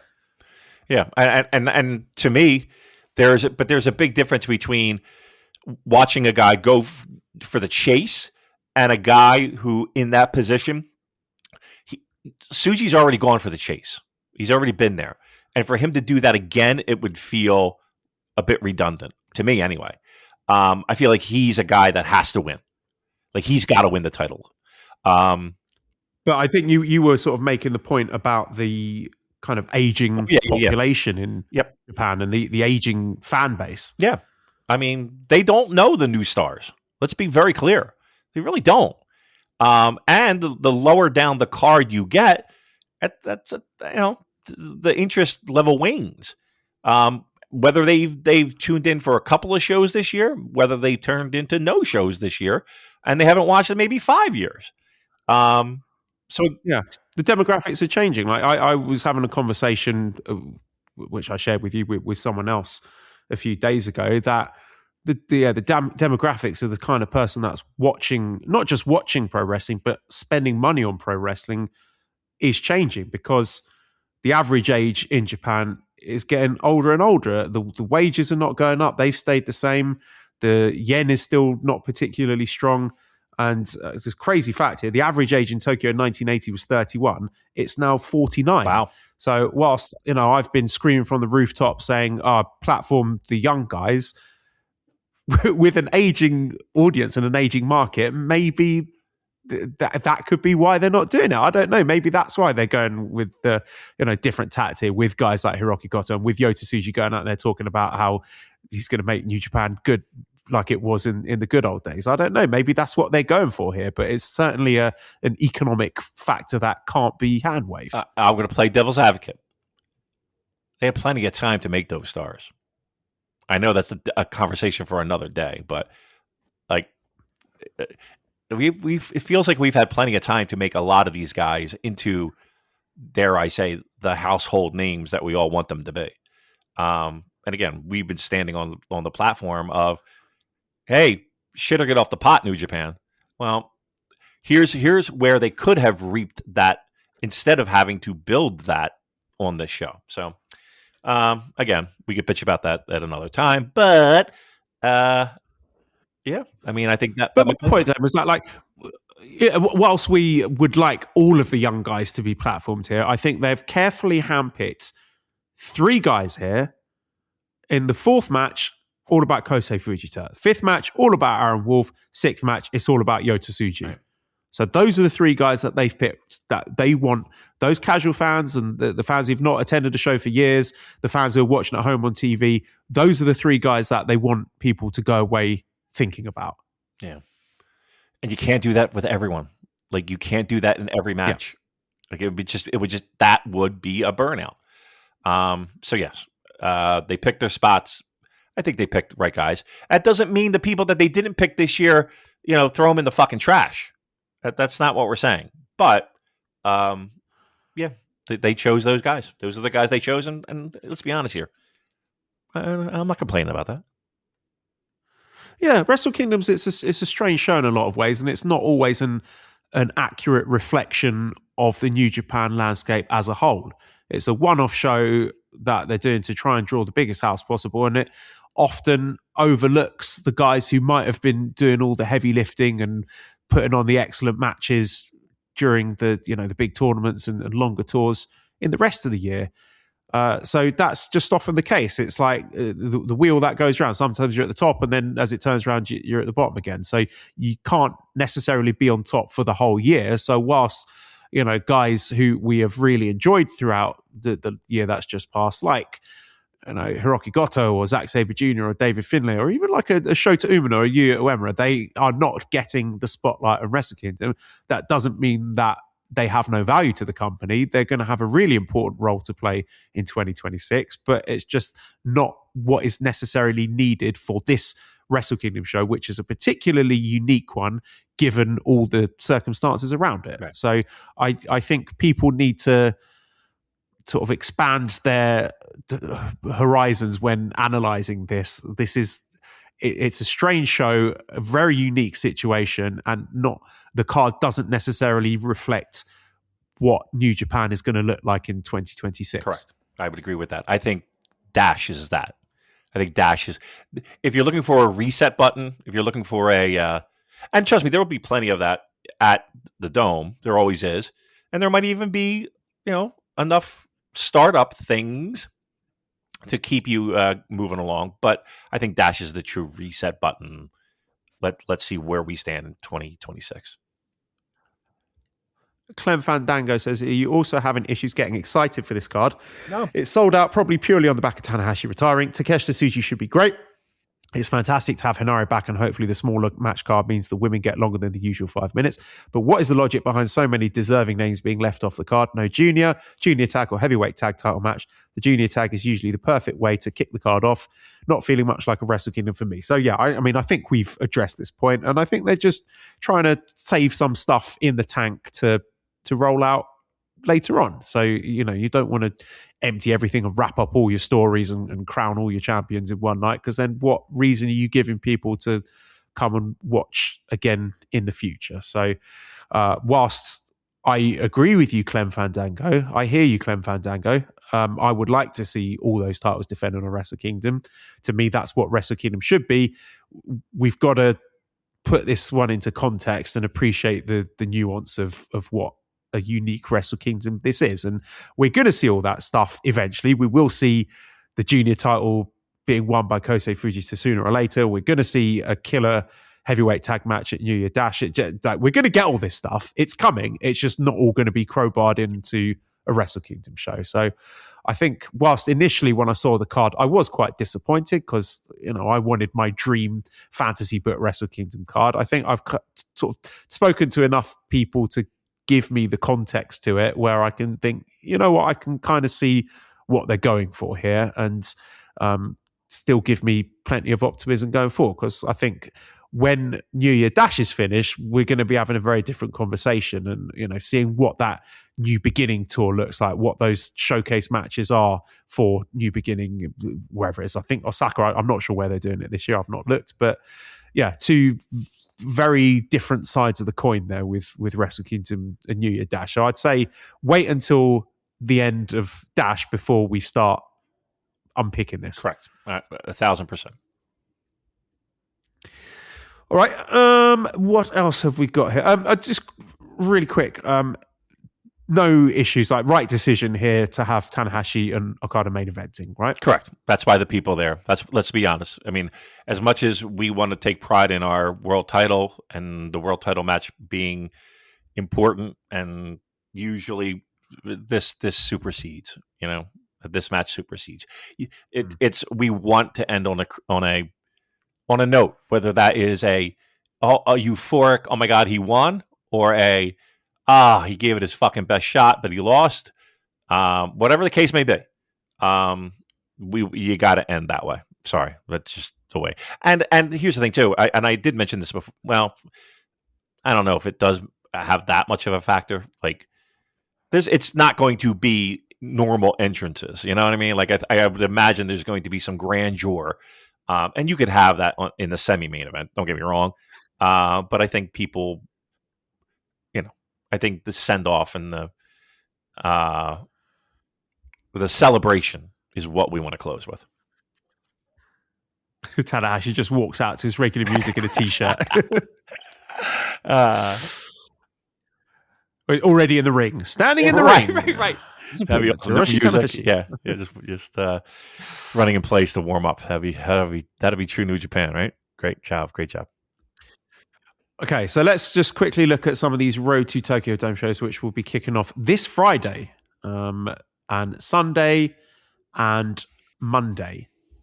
So we have got, I'm just going to read the standout matches here. Let's get to the business end of these because it's mainly multi-man tag matches.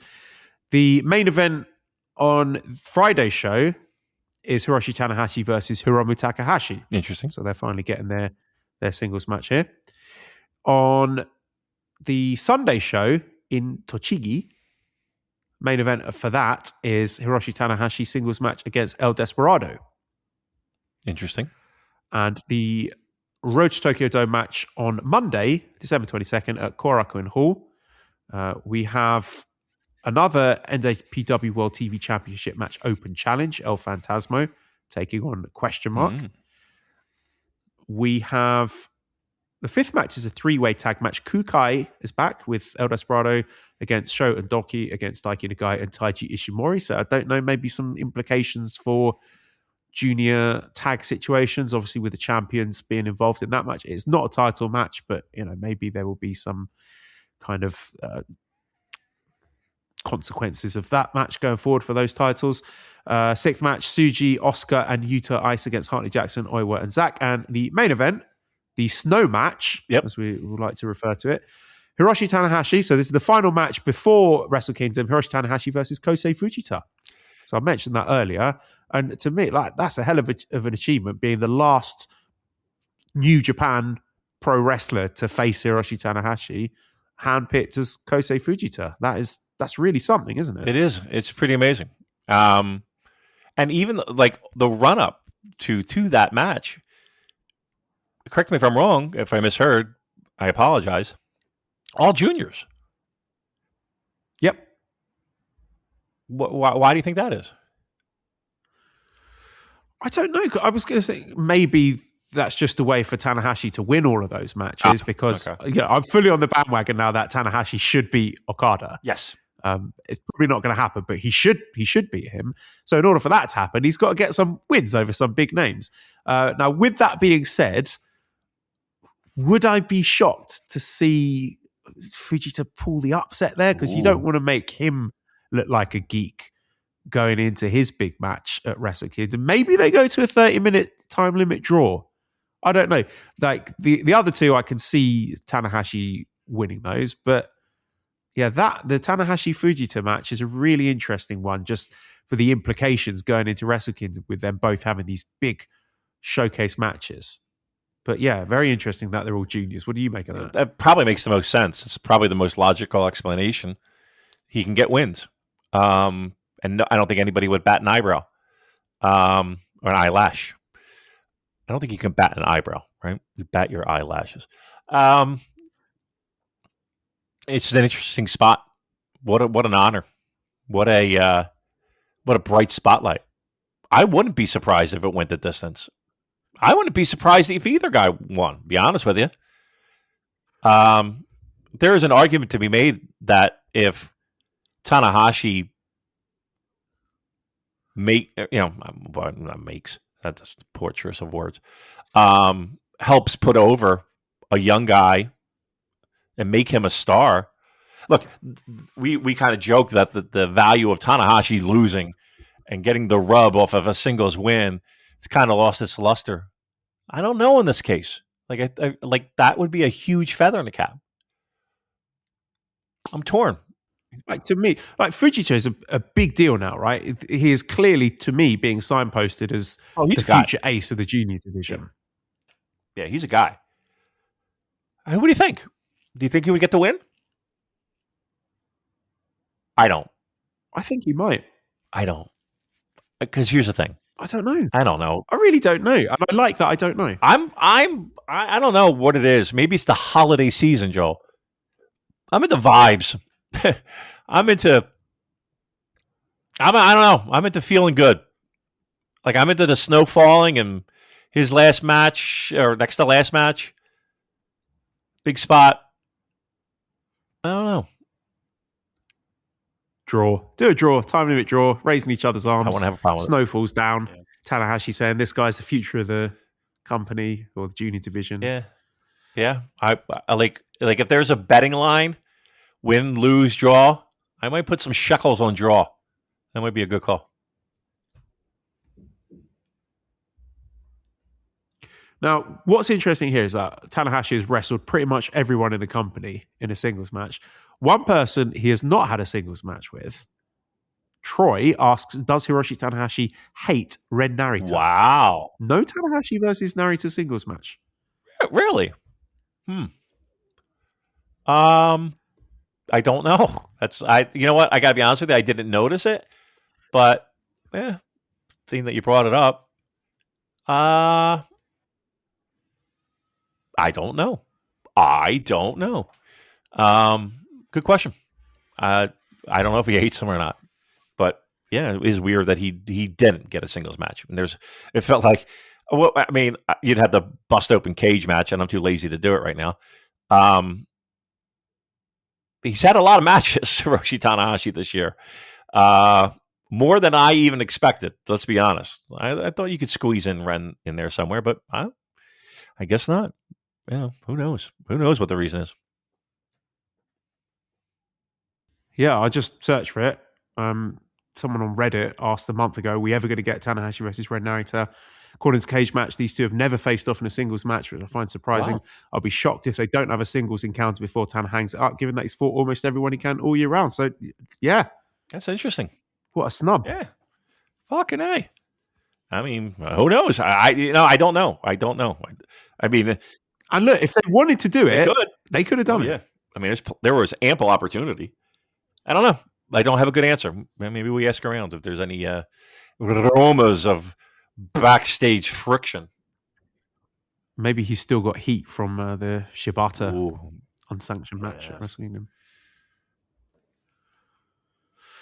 All right, a couple of questions. Here's one about Naito. So Burning Hammer says, Naito is working WXW and Noah next year. Is it more likely for him to end up in WWE than returning to New Japan at this point? Like, the longer this goes on, it does feel less and less likely, doesn't it? I know he felt snubbed a little bit.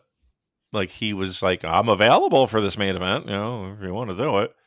Do you think he had his heart set on the Tanahashi retirement match? I don't know if he had his heart set on it, but maybe a little bit of, I'd like to do that. I don't know if he wound up in tears in his pillow, not getting it. No, I still think if he's going to wrestle anywhere, it would. I wouldn't be surprised if we see him doing more of those type of shows in 26, leading up to him probably returning to New Japan. I don't know. I can't see. I don't think WWE would have interest in him at this point. No chance. Yeah, I don't think so. Although, did you see? Okay. Not to cut you off. Did you see one Jushin Thunder Liger?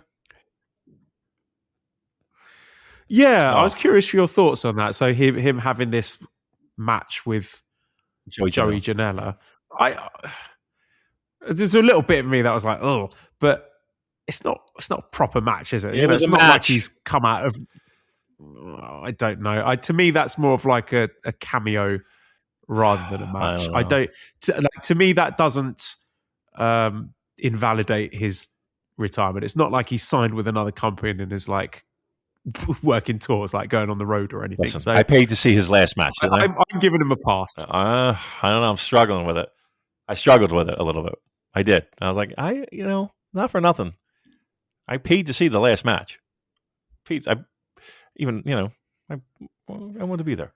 Fun fact. But if someone is offering him like a big sack of money to do 3-minute little, basically glorified run-in, can't begrudge him that, can you? No, What has he got? I'll never tell money for the rest of his life and not cash in on the.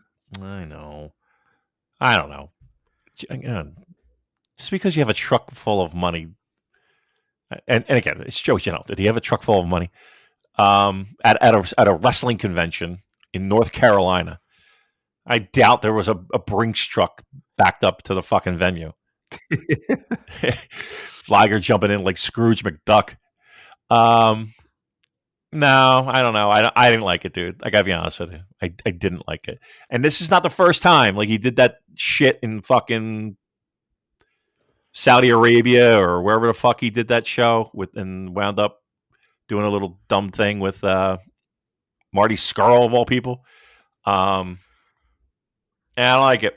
I gotta be honest with you. I don't like. You want to do your autograph appearances? You want to do your photo ops? I'm all for it. Again, it's pro wrestling. I get it. I don't know. Just it broke my heart a little bit. Yeah, no, those feelings are valid. I think it's a complex issue. Like, personally, I don't begrudge him that. I don't. It's not like he's signed with Noah or something. I think just doing money mark little cameo appearances. I don't have an issue with that personally, but everyone's going to have their own line in the sand on that.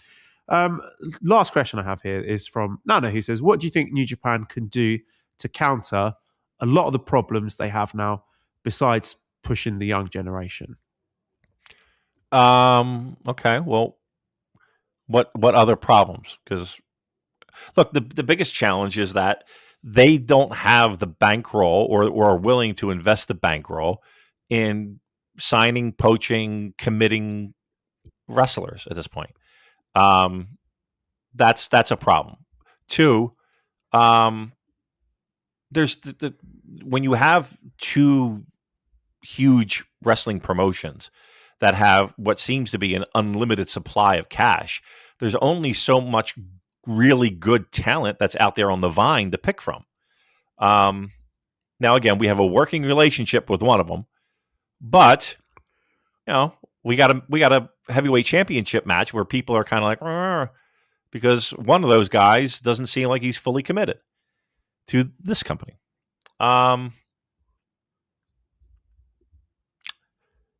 Look, the problem is that, and again, we talked about this a lot.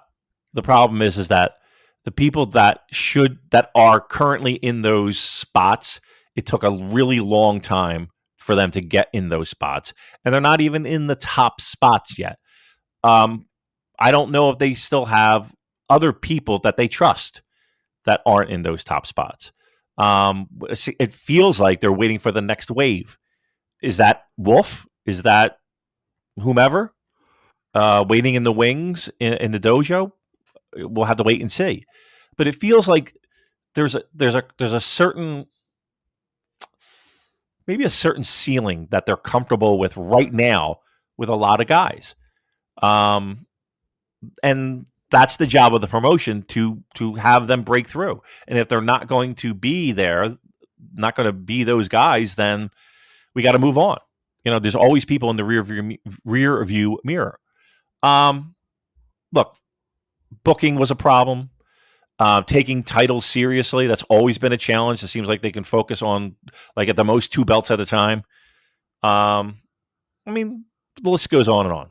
Like, I would say, first and foremost, we get past Wrestle Kingdom, and the important thing is that everybody has their working boots on. Everybody shows what they have. Everybody makes the most of their moments, and let's elevate people. let's get, like, we need people to take next levels. And if they're not the right guy, then we need to graduate people quickly. So there's that. Yeah, I'm cautiously optimistic going forward. I think I understand the context around Wrestle Kingdom, and I'm not going to throw New Japan in the bin just because the card isn't constructed the way I personally want it. I think I've seen enough in World Tag League, which, admittedly is just World Tag League, but I've seen enough green shoots there and heard enough from people I've spoken to give me some optimism going into 2026. So, my cop-out answer would be ask me again on January the 6th. But I think there's enough there and to make me excited for the future. And I think if we come out of January 4th with Kosei Fujita, Aaron Wolf, and Yota Tsuji looking like stars, then we're off to the races. Yeah. That's a big if, though. Big if. So that's a huge test for all three of those guys, because it could go very wrong. There's infinite number of possible outcomes for Wrestle Kingdom. If we get the best case scenario where Kosei Fujita looks like the star of the junior division after having a thrilling 4-way match with those crazy spots, and Aaron Wolf looks like future star with everyone coming unglued at him throwing House of Torture in the bin, and Yota Tsuji defeats Takeshita in like a 7-star epic classic work rate New Japan Tokyo Dome match, main event style match, and then Tanahashi gets a big win over Okada and everyone's set and happy, then we're absolutely flying. Right. But do I think all of those things are going to happen?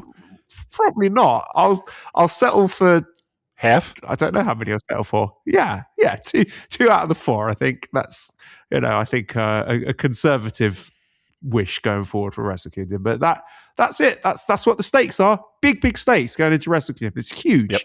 Yep. Make or break. This might be, as weird as it sounds, and again, you people might argue, this might be the most important New Japan show we've seen in a long time.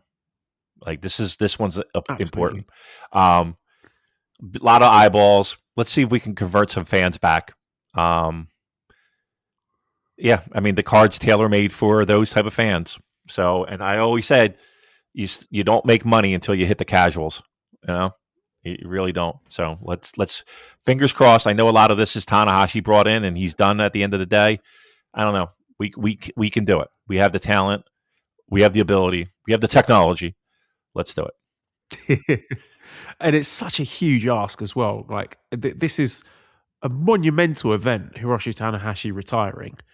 And if fans are walking away from that show talking about anything else but Tanahashi's retirement, then that's a massive win. Yep. If people are walking away from that after Tanahashi's retirement thinking, oh, fucking hell, Tsuji looked great out there, or wow, Kosei Fujita, or holy shit, Aaron Wolf knocked it out of the park, then that's a massive win. Because honestly, I think the Tanahashi retirement is very likely to just swallow everything up, given what a huge event, how emotional that's going to be.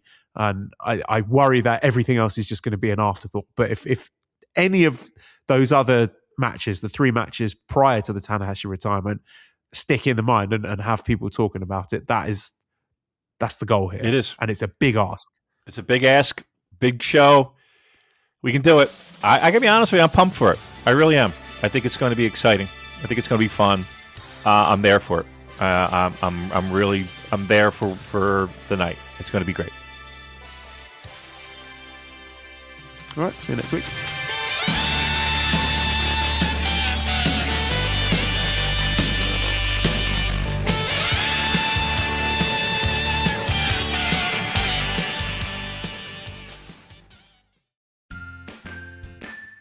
Hi, I'm Andrew Rich, and if you're like me, you look at the state of modern wrestling discourse and think, wow, what a cesspool. That's why I'm here to tell you about Music of the Mat Remix. That's right, your favorite wrestling music podcast is back with a new format, where I bring on a guest and we play songs related to wrestling-themed topics. It could be a wrestling reference, a wrestling concept, a wrestling pun, things of that nature. Now you might be saying, Andrew, that is a very, very tenuous connection to pro wrestling on a wrestling podcast network. Is this just an excuse to hang out with your friends and talk about music and ignore the rest of the wrestling landscape? Yes. Yes, it is. So listen to Music of the Mat Remix on the Voices of Wrestling Podcast Network, available on Apple, Spotify, or your podcast player of choice. Hello, do you like New Japan Pro Wrestling? Are you a Shin Nihon freak? If so, check out the Super J-Cast with Joel and Damon on the Voices of Wrestling Podcast Network. And even if you fucking hate New Japan Pro Wrestling, listen to the Super J-Cast anyway. Not just for our great show reviews, analysis, and pastrami sandwiches, but there's also usually some dick jokes somewhere in the obligatory opening 30 minutes of absolute nonsense we chat about every single week. That's the Super J-Cast for all the best talk about New Japan Pro Wrestling, crisps, and pornography.